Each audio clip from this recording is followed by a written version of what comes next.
माननीय प्रधानमंत्री 75 वर्षाचे होत आहेत. त्यांना मनापासून खूप खूप शुभेच्छा. तुम जियो हजारो साल, साल के दिनों 50,000.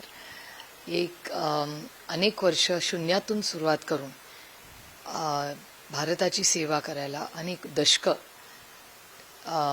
त्यांनी कष्ट केलेले आहेत आणि त्या सगळ्या त्यांच्या ह्या आज भारताचं नेतृत्व ते करतात. ते जरी एका पक्षाचे असले, विचाराचे असले, तरी ते आज भारताचे प्रधानमंत्री आहेत. त्यामुळे भारताच्या माननीय प्रधानमंत्र्यांना मनापासून वाढदिवसाच्या खूप खूप शुभेच्छा. पवार साहेब आणि पंतप्रधान यांचं एक वेगळं नातं वारंवार देशानं पाहिलेलं आहे, त्याबद्दल मला असं वाटतं की ही महाराष्ट्राची संस्कृती आहे की आपण कुठल्याही विचाराचे असलो तरी एकामेकाची संबंध ठेवून चर्चा करून एक सशक्त लोकशाहीमध्ये चर्चा तर झालीच पाहिजे आणि सगळ्याच विचाराच्या लोकांची चर्चा करून आपण देशाच्या हिताचं जे असेल तो निर्णय घेण्याची. आणि अनेक वर्ष जवळपास 10 वर्ष जेव्हा आदरणीय पवारसाहेब केंद्रात मंत्री होते तेव्हा मोदीजी गुजरातचे मुख्यमंत्री होते आणि अनेक वेळा अनेक प्रस्ताव गुजरातमधून जर दिलेले यायचे तर ते कॅबिनेटमधून पास करून ही शेवटी जरी वैचारिक लढाई वेगळी असली तरी गुजरातचेही लोक हे आपलेच आहेत, भारतीय आहेत आणि त्यांना न्याय मिळालाच पाहिजे किंवा सगळ्याच राज्यांना समान ही वागणूक मिळाली पाहिजे.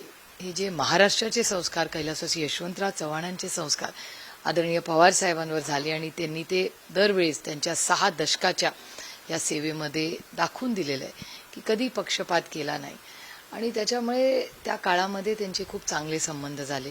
1-2 वेळा परदेशीही जाण्याची संधी त्यांना एकत्र मिळाली. आदरणीय पवारसाहेब कृषी मंत्री म्हणून आणि मोदीजी मुख्यमंत्री म्हणून ते परदेशातही गेलेले आहेत शेतीच्या काही कामांसाठी आणि त्यानंतरही मोदीजी प्रधानमंत्री झाल्यावर त्यांचाही मनाचा मोठेपणा की जेव्हा जेव्हा आदरणीय पवारसाहेबांनी काही पत्र लिहिली आहेत, काही कार्यक्रमाला आमंत्रित केले, आवर्जून मोदी साहेब नेहमीच आलेले आहेत. तुम्ही 10 वर्षात कसे त्यांना बघितलेलं आहे पार्लमेंटमध्ये? पार्लमेंटमध्ये आमची खरं तर कमी भेट होते, पण साधारणपणे आज त्यांचा वाढदिवस आहे त्याच्यामुळे मी चांगल्याच गोष्टी बोलणार आहे. कारण शेवटी आमचे मतभेद टोकाचे असले तरी मनभेद कधीच ठेवू नये आणि कोणीच कधी कटुता अशी मनात ठेवू नये. त्यामुळे अर्थातच एक अनेक वर्ष प्रचंड कष्ट करून शून्यातून मोदीजी निवडून आलेले आहेत. आज भारतातही असेल, भारताच्या बाहेरही अनेक वेळा ते जातात, त्यांनी नवीन संबंधही जोडलेले आहेत. त्यामुळे 10-11 वर्ष भारतामध्ये त्यांनी आणि गव्हर्नन्स इज कंटिन्युटी. त्यामुळे कुठलंही सरकार आलं तरी ते काहीतरी चांगलं काम करतंच. त्याच्यामुळे मी जरी विरोधात असले तरी प्रत्येक सरकार काहीतरी चांगलं काम करतंच. हे माझं धोरण आहे. कारण मी असं कधीच म्हणणार नाही की यांनी म्हणजे ते जसे आरोप प्रत्यारोप करत असतात अनेक वेळा आमचे विरोधक की 70 वर्षात काहीच नाही झालं, असं मी नाही म्हणणार.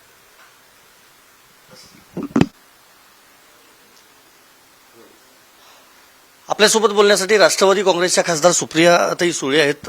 ताई, मराठा आरक्षणावरून आता एक वेगळं वातावरण सध्या पाहायला मिळतंय. प्रामुख्यानं EWSचं 10% जे आरक्षण होतं ते हवंय की नको आहे की मग OBC मधूनच पाहिजे आहे आणि मराठा नेत्यांनी याबाबतची भूमिका जाहीर करावं असं छगन भुजबळ यांनी म्हटलेलं आहे. त्यावर तुमचे? एकतर मी भुजबळ साहेबांचे स्टेटमेंट ऐकलेलं नाही, पण माझी विनम्र विनंती आहे महाराष्ट्राच्या माननीय मुख्यमंत्र्यांना की आज राज्यामध्ये रोज तुमच्या सगळ्या चॅनलवर किंवा वर्तमानपत्रात एक अस्वस्थता जाणवते. त्यांनी एक ऑल पार्टी मीटिंग बोलवावी, सगळ्यांना कॉन्फिडन्समध्ये घ्यावं, सगळ्यांची चर्चा करावी आणि महाराष्ट्राच्या हिताचा जो निर्णय असेल त्याच्यात कधीतरी त्यांनी राजकारण बाजूला ठेवून राज्याचं हित म्हणून मी नेहमी म्हणते पहिला देश, मग राज्य, मग पक्ष आणि मग कुटुंब. त्यामुळे माझी विनंती आहे महाराष्ट्राच्या माननीय मुख्यमंत्र्यांना, कारण का सगळ्याच चॅनलवर GR मधून आरक्षण मिळणारे नाही मिळणारे, कोर्टातही कोणीतरी गेले, त्याच्यामुळे इतका विस्कळीतपणा, इतकं कन्फ्युजन झालंय, सगळेच कन्फ्युज आहेत कारण का कुणालाच कळत नाही की नक्की काय होणार आहे. तुमच्याही चॅनलवर वारंवार बघते कोण म्हणतं मिळणारे, दुसऱ्या बॉक्समध्ये असं चौकटी तुम्ही दाखवता ते म्हणतात ह्याच्यातून कुणाचंच भलं होणार नाही. खरं काय? तर माझी विनंती आहे की महाराष्ट्राच्या माननीय मुख्यमंत्र्यांनी एक ऑल पार्टी मीटिंग बोलावी किंवा राज्याच्या समोर पारदर्शकपणे काय वास्तव आहे हे मांडावं, एक प्रेस कॉन्फरन्स घेऊन किंवा एक असेंब्ली बोलवावी. 3 दिवस 4 दिवस ह्याच्यावर सविस्तर चर्चा व्हावी आणि राज्याला आणि देशाला राज्याला आणि महाराष्ट्रातल्या नागरिकांना काय खरं आहे आणि खरंच कुणाला कसा काय बेनिफिट होणार आहे हे समजून सांगावं. नाशिकमध्ये ताई शिबिर होतंय तुमच्या पक्षाचं, आंदोलन देखील त्या ठिकाणी होणार आहे, त्याबद्दल 14 आणि 15 तारखेला आम्ही सगळे नाशिकला चाललेलो आहोत. 13लाच खरं तर आम्ही संध्याकाळी चाललेलो आहोत. 14ला शिबिर आहे पक्षाचं आणि 15 तारखेला आंदोलन आहे. कारण का तुम्ही बघताय शेतकऱ्यांची परिस्थिती काय. ह्या राज्याचेच मंत्री मकरंद पाटलांचं स्वतःचं स्टेटमेंट आहे की जानेवारीपासून आत्तापर्यंत दर 3 तासाला एक शेतकऱ्याची आत्महत्या होते. तुम्ही विचार करा, महाराष्ट्रामध्ये दर 3 तासाला एक शेतकरी आत्महत्या करतोय. हमीभावाचे प्रश्न आहेच, इन्शुरन्स काही मिळत नाही, एवढा ओला दुष्काळ झालेला आहे. मी स्वतः आणि राष्ट्रवादी काँग्रेसचे आमचे सगळे खासदार आम्ही माननीय अमितभाई शहांनाही भेटायला गेलो होतो की महाराष्ट्रात ओला दुष्काळ हा जाहीर करा. आणि तुम्हाला आठवत असेल माननीय मुख्यमंत्र्यांची ही स्टेटमेंट्स ही तुमच्याच चॅनलवर आलेली आहेत. इलेक्शन व्हायच्या आधी ते म्हणले होते की सरसकट कर्जमाफी करू. ही वेळ, आणि ते आता म्हणतात सत्तेत बसल्यावर की वेळ आल्यावर. कधी ती वेळ येणार? म्हणजे इतक्या आत्महत्या झालेल्या आहेत आणि ओला दुष्काळ तर माहितीच आहे ना, सगळे बघतायत की किती नुकसान झालंय, हमी भाव मिळत नाही. हीच ती वेळ आहे ना. मग यही समय है, सही समय है, अशी माझी विनम्र विनंती आहे माननीय देवेंद्रजींना की हीच ती वेळ आहे सरसकट कर्जमाफी करायची. तुम्ही नाशिकमध्ये आंदोलन करताय, त्याच नाशिकमध्ये आज एक मोर्चा निघालेला आहे, तो म्हणजे मनसे आणि शिवसेनेचा एकत्र. 3-4 वेळा दोन्ही ठाकरे बंधू भेटलेले आहेत. युती होईल की नाही अजून स्पष्टता नाही, मात्र या सगळ्याकडे तुम्ही कसं बघता? नाही, कुठलेही पक्ष चांगल्या कामासाठी एकत्र येत असतील ही चांगलीच गोष्ट आहे ना. मी अर्थातच त्याचं स्वागतच करेन.